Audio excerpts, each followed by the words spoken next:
Hey, everybody, and welcome back to Fergsthoughts. Thanks for listening. And today I'm definitely talking about my thoughts and maybe not your thoughts. In fact, I'm titling this one Nine Things That Will Bother Everyone. Why nine? Because I don't have 10, I have nine. That's all. Um, so these thoughts are. Or I should say, these statements all lead up to a certain place. Last week was like a 47 minute podcast. It will not go that long today. But these are my thoughts. Again, they're not your thoughts, they're my thoughts. But as the intro and outro say, the point of giving them to you is so maybe we can come to some sort of understanding by comparing your thoughts to my thoughts, so that we can both become the person that God has created us to be. So, the first one, these statements are going to bother everyone, or at least one will bother you. The first one is, I am the man from which I am running. I stole that from a lyric of a song. Don't remember the name of the song. I think it was by an artist named Derek Webb.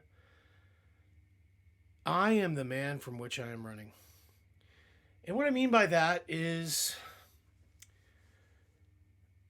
I think, or humans, all of us, tend to think that our problems are out there. They're caused by, external circumstances, which some of our problems are. I mean, there's such thing as a victim because there's victimizers. Or maybe the world is the victimizer and I'm just a victim of the circumstances of the world and nobody understands me. And I'm always, being beat up by taxes or culture or just people not accepting me. But honestly, I am the man from which I am running. It's my life is the way it is because of me. The way I think about things, the way that I do things, the consequences and circumstances that I find myself in. Because honestly, nobody has to be a victim. And when we walk around, being victims, we suffer the circumstances and consequences of being victimized. But we can be a hero. We can confront ourselves. That's the first one. I am the man from which I am running. The second one is, everything I don't like about life was my choice. I chose to put myself in whatever circumstances I find myself. I choose to stay in whatever circumstance I find myself in. Most of the things that bug me and frustrate me about life, they're my fault. It was my choice. And if you're still at that point where you're not bothered, let's go to the next one. I cannot think my way out of experiencing pain. I can't sit, contemplate, make a plan to escape pain. Now, you might say, well, that's false. I do that every single day. I stay away from things that may cause me pain. But eventually, every person in the world experiences pain. And if you try to contemplate your way out of it, think your way out of it, plan accordingly, you may experience less pain, but you still can't think your way out of it. You're going to experience it no matter what, whether it's physical, emotional, spiritual, whatever, you're going to experience some sort of pain in your life. And so giving it all the attention in the world is never, ever going to work. The next one. Anxiety and worry will never give you the security that you're looking for. It's like putting a stop sign on a freeway. Freeways are designed to move forward in a faster way without any sort of deterrent. And so if you put a stop sign there, it's no longer a freeway. And it's in the same way, like, leaning into your insecurity to find security, it's just never going to work. That's just not the way life works. The next one, avoiding pain will only delay and strengthen it. If I try to avoid pain by doing something fun or numbing the pain away, all I'm doing is delaying it. And when it finally comes up in my life and I have to face it, it's going to have grown and strengthened in itself. As an example, we used to say this, or we used to say this, it was said in the past and still a present truth, that when a person becomes a drug addict, they stop growing emotionally. So let's just say a person starts doing drugs when they're 12 years old, and they stop doing drugs when they are 21 years old. As a 21-year-old, have the emotional stability and maturity of a 12-year-old. The reason is that pain and uncomfortable situations and unfortunate things help people grow emotionally. I wish there was another way. It's just the world that we live in and the place that God has created us to inhabit, but that helps us grow emotionally. And so if every single time you have to face pain, you divert it somehow or numb it, then you don't grow through that situation and you stay where you are at rather than where God may be taking you. The next one, vulnerability is strength and hardness is just a shell. So it seems counterintuitive, but a person who is vulnerable and opens themselves up, although they may not seem very strong, they are actually the strong and courageous person. The person who is hardened or acts hard or acts strong and acts tough and acts unemotional and all of those different things, all that's just a shell guarding their vulnerability. God has created us in such a way to where if we will be affected by people and situations and life, we can actually become strong through those things and strengthen, and we won't need the shell that we show everybody else in the world as a way to say, please don't hurt me. You're probably bothered already. But here's another one. You can't unknow what you know and be true to yourself. And what I mean by that is if you are bothered and you have experienced some sort of truth, to just avoid the confrontation of that truth means that you're not being true to yourself. Like, let's just say somebody tells a racist joke. Now, I believe all racism in any sort of form is wrong. But you know it's wrong. So somebody tells you a racist joke and you just kind of laugh at it and avoid the confrontation in order just to not cause a problem, then you're not being true to yourself. You're not being true to what you think. It's an opportunity for you to say, no, that's wrong. You shouldn't talk that way.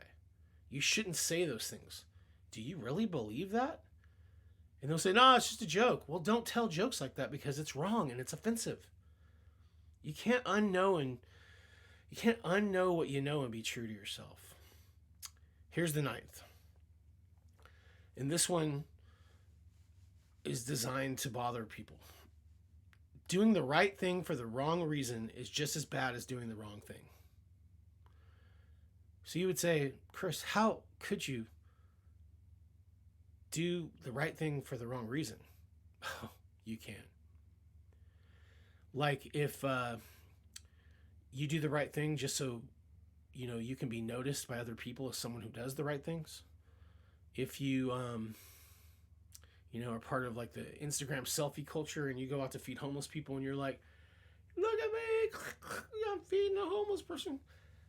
You didn't do that so that the homeless person could eat, and you might even have mixed motives, but at the end of the day, the fact that you put that on Instagram to show how awesome of a Christian you are, you did it for the wrong reason. I stole that from a philosopher named T.S. Eliot, who said that it's the sin of the Pharisees to do the right thing for the wrong reason. And what he meant by that is like Jesus' critique on them. They gave, but it was only so people would look at them as givers. They prayed only so people would think that they are spiritual and religious. They fasted just so that they could be looked at as, a tier higher spiritually. Doing the right thing for the wrong reason is just as bad as doing the wrong thing.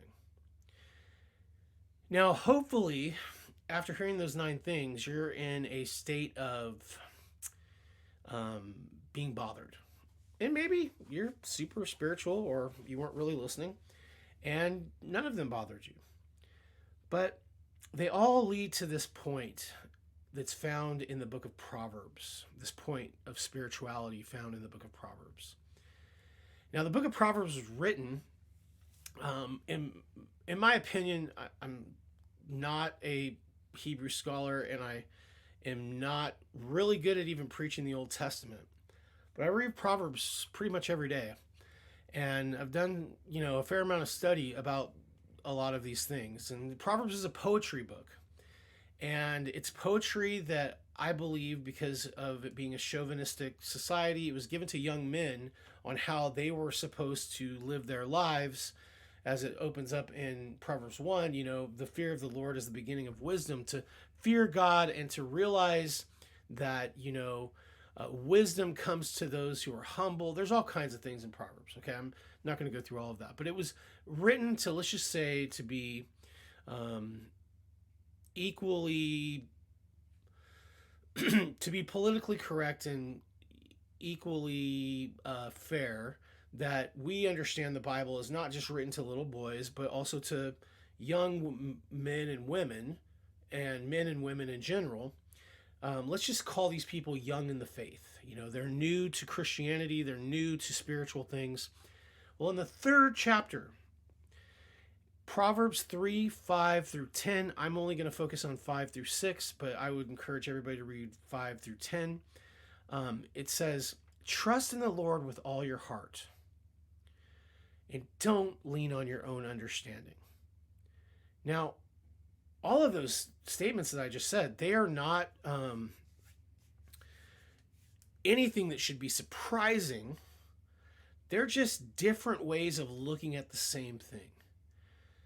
Us trying to navigate life on our own terms, trying to escape pain, trying to get away from what the real problem is, trying to, do the right thing, but also, score some points at the same time. It's all just ways that humans understand life. But these early Israelites, Jews, people who were known as the people of God, they were taught when they were real young this important fundamental truth, that if we trust God with all of our heart, then that means that we shouldn't try to navigate life through our own personal philosophies, because they won't work. You'll always be the person that you're actually running from. You'll always be the one that's choosing the circumstances that you live in. You'll always be the one that's trying to think your way out of bad situations. You'll always try to get security by being insecure. You'll always try to avoid pain by, some sort of way that'll either numb it or escape it. You'll always try to show everybody how tough you are to defend yourself when your vulnerability is where your real strength is. You'll always try to socially just avoid confrontation by letting people get away with doing evil. And we will always be just continually struggling with the idea that our good works are going to equate something as long as everybody notices them. But here's the deal. We're not supposed to lean on our own understanding. It says, trust in the Lord with all your heart and don't depend on your own understanding. Acknowledge God in all ways, and He will show you which path to take. So maybe all of the stuff that we do, all of the ways that we think, all of the, schemes that we come up with to get through life are really just ways, or actually, let me rephrase that. They're really just opportunities for us to come to God whenever we are in a stressful situation, whenever we are trying to avoid pain, whenever we're in anxiety or worry, or whenever we realize we're being fake, whenever we're in that situation where we know the truth but we just don't want to stand up for it, whenever like we're at that place where we're kind of just considering being duplicit and doing something that is really offensive to God and not pleasing to him, we're supposed to come to God and he will show us what to do. I don't know. At the end of the day, I don't know. But it's Friday, and these are just some of the thoughts I was having. So they're not your thoughts necessarily. I hope you'll think about them. They're my thoughts, and thanks for listening to my thoughts. Hey, please tune in. We really appreciate it. And if you found this interesting or helpful, hey, share it with somebody else via Facebook, YouTube, all of the other ways that you can do a thing like that. Hey, I really appreciate you guys listening. Peace.